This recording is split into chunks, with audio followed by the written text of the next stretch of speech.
আমার এই সব ছবি দিয়া আমার অনেক সময় কিন্তু ব্যবসা হয়, সেই ধরনের ব্যবসা বাণিজ্য যেন না হয়।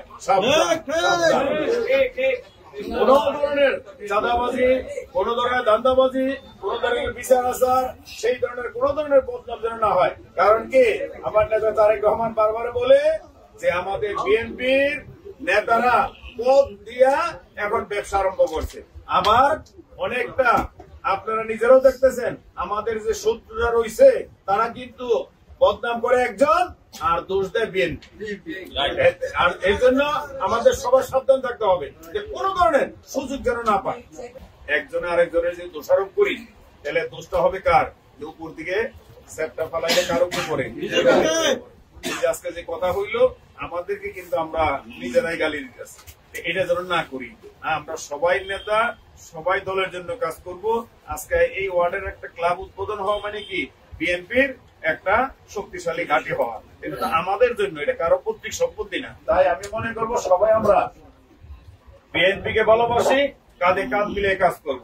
যে ওয়ার্ডে ক্লাব উদ্বোধন হবো সেই ওয়ার্ডে আমরা কাজ করবো ইনশাল্লাহ। শুধু বাইকে বলে জানেন না, রাড়িগালে হোক, হইতে পারে বাগড়া, হইতে পারে যেখানে হোক, সবাই আমরা বিএনপির যদি দোষ ত্রুটি থাকেও যে কাজ করে তারই বদনাম হয়, যে কাজ করে না তার কোনো বদনাম হয় না।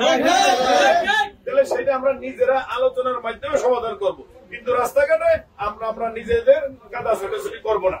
ঠিক, তবে আমি আমার নেতা কর্মীদের ভাইদেরকে বলবো, আবার অনেক সময়তে দেখা গেছে ক্লাব উদ্বোধন ভালো, কিন্তু আমার এই সব ছবি দিয়া আমার অনেক সময় কিন্তু ব্যবসা হয়, সেই ধরনের ব্যবসা বাণিজ্য যেন না হয়। কোন ধরনের চাঁদাবাজি, কোন ধরনের ধান্দাবাজি, কোন ধরনের বিচার আচার, সেই ধরনের কোন ধরনের বদনাম যেন না হয়। কারণ কি আমার নেতা তারেক রহমান বারবার বলে যে আমাদের বিএনপির নেতারা পদ দিয়া এখন ব্যবসা আরম্ভ করছে। আবার অনেকটা আপনারা নিজেরাও দেখতেছেন আমাদের যে শত্রুরা রয়েছে তারা কিন্তু বদনাম করে একজন আর দোষ দেয় বিএনপি।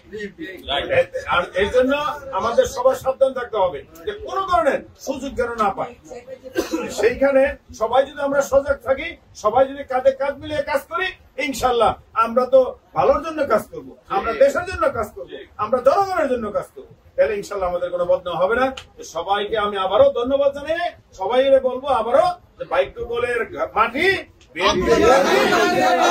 আমরা যেন সবাই মিলে থাকি, এর আর বেশি কিছু নাই।